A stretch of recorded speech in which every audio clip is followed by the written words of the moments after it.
था, रोज जो कमा के लाता था वही खाता था, और जिस दिन नहीं कमाता था उस दिन नहीं बनता था, उनके घर में चूल्हा नहीं जलता था। और उनकी बेटी बहुत पैसे वाली थी, और वो पैसे के घमंड में कभी भाई की खबर नहीं लेती थी कि मेरा भाई कैसा है कैसा नहीं। उसे पता था वो तो गरीब है, बेइज्जती होती थी उसकी, तो भाई वो अपने भाई को नहीं पूछती थी। तो एक दिन क्या हुआ, बहन की बेटी की शादी थी, तो बहन ने सबको बुलाया लेकिन अपने भाई को न्योता नहीं दिया। तो अब भाई को किसी ने बताया कि तुम्हारी बहन की बेटी की तो शादी है, तुम्हारी भांजी की शादी है, तुम नहीं गए। तो उन्होंने कहा कि हमें तो हमारी बहन ने बुलाया ही नहीं, तो हम कैसे जाते। भाई उनको खबर तो मिल गई। फिर वो घर पे आए उनने अपने मन में सोचा कि कोई बात नहीं, बहन ने नहीं बुलाया लेकिन मेरा फर्ज बनता है, मैं चला जाता हूँ।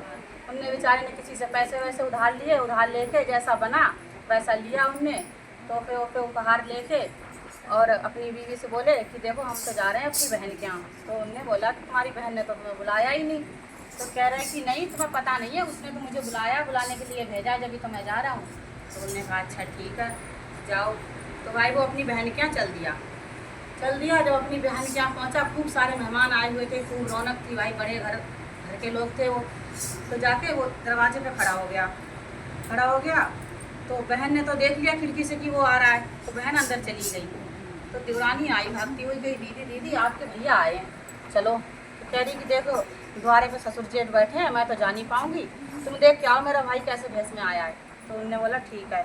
वो गई, देख के आई, बोली ओ दीदी आपके भैया तो फटे पुराने कपड़ों में आया, मैले कपड़ों में, और हाथ में कुछ सामान भी है थोड़ा मैले थैले में। तो कह रही कि अच्छा, कह रही जाओ उसको पीछे के दरवाजे से अंदर ले आओ। बोली ठीक है। पीछे के दरवाजे से अंदर ले आई। तो गई बहन अकेले में ले गई एक कमरे में, बोली भैया तुम यहाँ कैसे आए, और क्या नाम है मैंने तुम्हें बुलाया ही नहीं फिर भी तुम चले आए, बड़ी बेशरम हो तुम तो। अब ऐसा करो आ गए हो तो यहाँ कमरे में रहो, और जब तक मैं ना कहूँ बाहर मत निकलना बिल्कुल। तो बोले कि ठीक है बहन। ना पानी की पूछा ना रोटी की पूछा, बेचारे भूखे प्यासे चले आए ऐसे ही।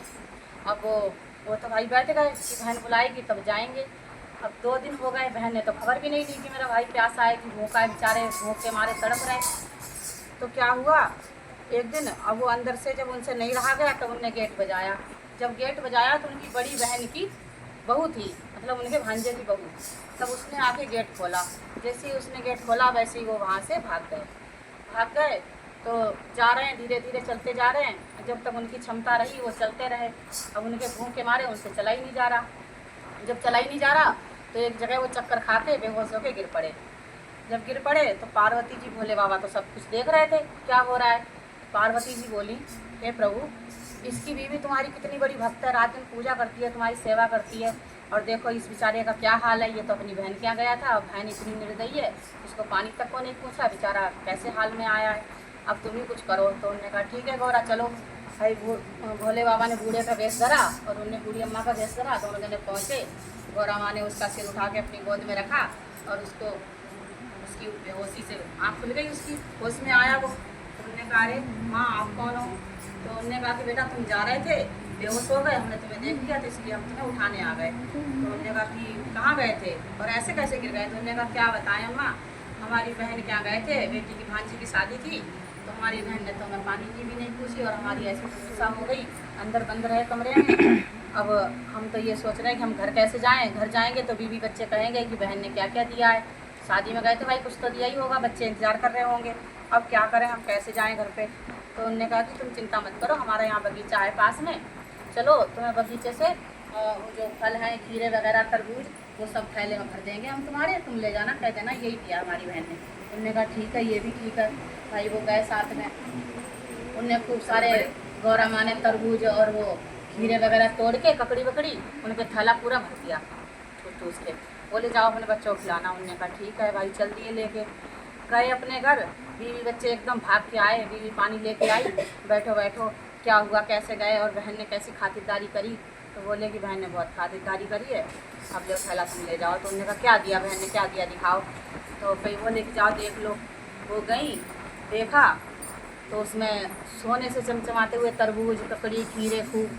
तो उन्होंने कहा अरे जो इनकी बहन को लग रहा है हमारी स्थिति पता चल गई कि हम इतने गरीब हैं, तो अपने भाई को इतना कुछ दे दिया। बताओ बहनें तो होती है ऐसी हैं, तो इतना कुछ दे दिया अपने भाई को। तो उनने जब तरबूज काटा तो उसमें से बीजों की जगह हीरे मोती जवाहरात सब निकले। तो उन्होंने कहा कि बताओ इनकी बहन ने तो बहुत कुछ दे दिया है। बहुत अच्छी बहन है, इतना मानती हैं बताओ। भाई वो तो पैसे वाले हो गए, पैसे वाले हो गए तो ऐसी कुछ दिन की, अब वो बीवी तो यही समझे कि भाई इनकी बहन ने सब कुछ दिया है, वो इसी भ्रम में रोज़ उसका धन्यवाद करे कि बहन बहुत अच्छी है, तुम्हारी बहन बहुत अच्छी है, इतना कुछ दे दिया। तो उनने नहीं बताया, हाँ उनने नहीं बताया, जब उनने देखा तो वो उन्होंने नहीं बताया मुझे। हाँ, तो कुछ दिन बाद उनने ये कहा अपने पति से कि देखो ऐसा करो, अब बहुत दिन हो गए तुम्हारी बहन की वजह से हम इतने अमीर बने हैं, पैसे वाले बने हैं, अब ऐसा करो जाओ उन्हें कुछ दिन के लिए अपने घर पे लिवा लाओ और हमारे साथ रह लेंगी कुछ दिन। हमने कहा ठीक है। अब भाई वो तो गाड़ी वाड़ी लेके खूब सूट वूट पहन के वो खूब सारे उपहार लेके गए अपनी बहन के यहाँ। तो जैसे ही उनकी देवरानी ने देखा भाग के आई, दीदी दीदी तुम्हारा भाई आया है। तो उन्होंने कहा भाई आया, देख के आओ कैसे ड्रेस में आया है। बोली कि ड्रेस में, वो तो पूरा गाड़ी में आया है, सूट वूट पहन के तुम्हारे लिए बहुत सारे उपहार भी लेके आया है। बोली अच्छा। भाग के गई तुरंत पानी लेके, अरे भैया आओ आओ आओ, तो इतना आरती वारती उतारी दरवाजे पे ही। भाई भी मन में सोच रहा है कि बहन का बदलाव तो बहुत बदल गया है, ये तो बहुत बदल गई है, पैसा बहुत बड़ी चीज़ है इसका मतलब। मन में ही सोच रहा है, उसने कुछ बोला नहीं। अंदर आया और हाल चाल पूछा तो बोले, बहन ने पूछा भैया बताओ कैसे हैं, भाभी कैसे हैं, बच्चे कैसे हैं। बोले बहन सब ठीक है, तुम्हारी भाभी ने तुम्हें बुलाया है, चलो। बोली हाँ भैया हम खुद सोच रहे थे बहुत दिन से कि जाएंगे, चलो चलते हैं। भाई कपड़ा लिखा जल्दी जल्दी पैक करे, चल दी। गई अपने मैके, भाभी ने खूब आदर सत्कार किया, जो वो मांगती थी वही देती थी। वो कहती थी मुझे ये दिला दो, तुरंत दिलाती थी। भाभी ने उसका सारी डिमांड उसकी पूरी करी। हाँ, जितने दिन वो रही खूब सम्मान किया। उसके बाद जब बहन का जाने का समय आया तो बहन ने कहा कि भाई अब हम जाएंगे। तो उन्होंने कहा ठीक है। तो भाई ने कहा कि रुको बहन 2-3 दिन और रुको, और उसके बाद हम आपके लिए गिफ्ट तोहफा तैयार करवा रहे हैं, वो बन जाए फिर आप जाना। तो उन्होंने कहा ठीक है। भाई गया एक मोची के यहाँ और मोची से बोला कि ऐसी जूती बना दो जो बोलती हो, बोलने वाली जूती बना दो। तो उन्होंने कहा ठीक है। भाई वो उसने मोची ने 3 दिनों में वो जूती तैयार कर दी, हीरे जवाहरात ऊपर से लगा दिए और बोलने वाली जूती बना दी। उसके बाद वो बहन रुक गई जूती में। फिर वो जब चलने का टाइम आया तब वो जूती लेके आए, बोले लो बहन तुम्हारे लिए ये तोहफा लाया, इन्हें पहन के जाओ। उन्होंने कहा ठीक है। तो भाई वो उसने जूती पहनी और जूती पहन के जैसे वो चली, खुश हो रही थी, उसमें हीरे जवाहरात लगे हुए थे। जैसे वो चली वैसे जूती में से आवाज़ आए कि गरीब का कोई नहीं, गरीब का तो कोई रिश्ता ही नहीं है, बहन भाई का भी कोई रिश्ता नहीं, बहन पूछती भी नहीं है गरीब भैया हो तो गरीब का तो कोई है ही नहीं। बार बार जूती यही बोले। तो उसकी बीवी ने कहा कि ये क्या बोल रही है जूती, अपने पति से पूछा। तो बोले कि कुछ नहीं, हमें तो खुद नहीं पता क्या बोल रही है, तो मोची ने बना के दी है। मैंने कहा अच्छा। बहन तो चली गई अपने घर। उसके बाद वो बीवी बैठ गई, बोली तुम कुछ मुझसे छुपा रहे हो, तुम बताओ ये जूती क्या बोल रही थी कि बहन गरीब का तो कोई नहीं है, गरीब भाई को बहन ने पूछा तक नहीं, पानी भी नहीं पूछा है, वो प्यासे छोड़ दिया, ऐसे क्यों बोल रही थी वो जूती। तब उनने फिर पूरा हाल बताया कि ऐसे ऐसे बहन ने हमारे साथ बर्ताव किया। तो उनने कहा कि अच्छा। तो फिर भाई ने बोला कि देखो तुम अपने मन में कोई मुनमुटाव मत रखना मेरी बहन के लिए, मतलब अब सब ठीक है, अब जो भी हुआ वो हमारी बहन की वजह से ही तो हुआ, तुम यही समझ लो।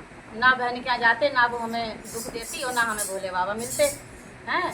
उनकी बीवी ने बोला ना कि ये सब भोले बाबा की कृपा से हुआ है, अगर तुम्हारी बहन ने नहीं दिया तो सब ये भोले बाबा की कृपा है, इसीलिए ऐसा हुआ है। तो उन्होंने कहा ये समझ लो हमारी बहन की वजह से ही हुआ है, तो तुम उसके लिए कोई अपने मन में कुछ रखना मत। मैं लो। उसने कहा ठीक है, आप चिंता मत करो, हम कुछ नहीं रखेंगे। उन्होंने कहा ठीक है। तो इतने में क्या हुआ, उधर बहन उनकी धीरे धीरे अपने हो गई, गरीब हो गई धीरे धीरे हैं। तो अब इधर इनने खूब बड़ी शिव चर्चा करवाई, सबको बुलाया, खूब भंडारा करा, अपनी बहन को भी बुलाया, आई देखा। तो उनने कहा कि बहन तुम भी शिव चर्चा करवाया करो, शिव चर्चा करवाओगी और शिव चर्चा में जाओगी तो तुम्हें बहुत बड़ा फल मिलेगा, तुम सब कुछ तुम्हारा ठीक हो जाएगा, जो भी तुम्हारे दुख है सब दूर हो जाएंगे। तो उनने कहा ठीक है भैया हम ऐसे ही करेंगे। बहन भी उनकी सुधर गई, बदल गई, मतलब वो भी सबका गरीबों का भी आदर सम्मान करने लगी।